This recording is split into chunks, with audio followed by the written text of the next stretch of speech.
If the NFL draft were today and both quarterbacks were eligible to go in, who should go number one? Not who would, but who should go number one? If I said Trevor Lawrence or Joe Burrow, man, who do you have? Yes, McLevin. I don't understand the difference. What's the difference? What you think should happen and what would happen? Meaning, like, not who you think is a better one, but who do you think NFL teams will think is a better one? Well, we look at potential. Lawrence, it feels like there's more potential with him. He's a great quarterback, more potential with him. You might look at Joe Burrow and say, how much better can he get? Whereas Lawrence, it feels like you go, yeah, you know what? If he develops a little bit more maturity back there, he lets, the play develop, takes a little more time there. He was rushing things last night, had a costly fumble last night.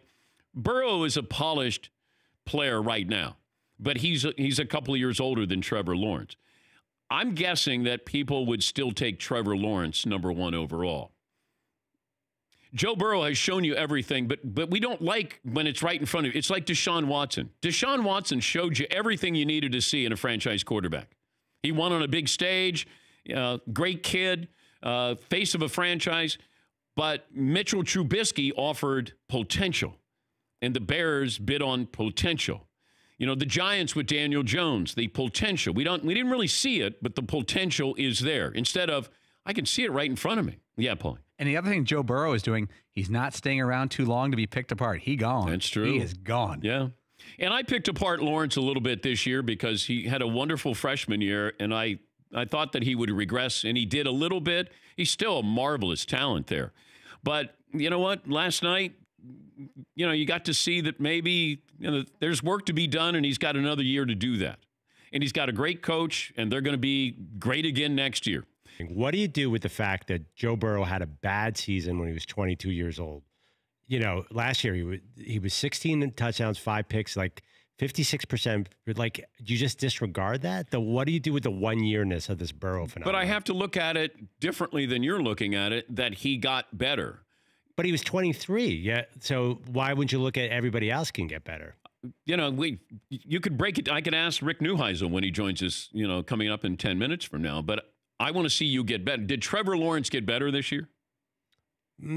Probably not. Okay. But he had a great year. It was like 38 touchdowns, 6 picks. Okay, but are you going to be critical of him that he wasn't as good or as valuable as freshman year? But he didn't have a stinker like Joe Burrow as a junior, though. It wasn't even in the same stratosphere. Yeah, but Joe Burrow wasn't held in high regard. Like Trevor Lawrence is supposed to be the first-round pick since he got on campus there, even prior to that. Joe Burrow he lost the job at Ohio State and then transferred at LSU. He was an afterthought. Nobody knew anything about him.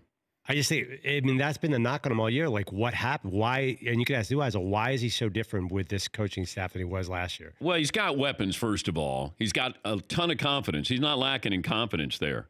And I just think, sometimes the game comes to you at a different time in your life. And it felt like the game came to him. Players in all sports will talk about when the game slows down and you see it differently. It felt like Joe Burrow, even under duress, he has a little bit of Russell Wilson in him, even though he's a couple inches taller than him. But when he gets pressure, he squats down and then he's always running forward. He doesn't run to the side. And he's accurate, and he had composure last night. When it started, it felt like he was slipping away a little bit there. He had the big touchdown pass. I don't know. He seemed to make, for every question you had, he had an answer. Although some people are saying, golly, this guy has it all. He's got the hair, the talent. He won. He's got the name. He's got the Heisman. Please save him from the Bengals. I don't know if Joe's going to go, on second thought, I don't want to go to the Bengals there. He's an Ohio guy. Unless an agent gets involved and says, you don't want to go there. Yes, McLevin. It's a legitimate question. He did enough where he can sort of write his own ticket. You don't think he considers pulling an Eli Manning here? No. I would be surprised if he did. Like, okay, so where's he going then? He's not going to go to Washington, not going to go to the Giants. Miami? Vegas.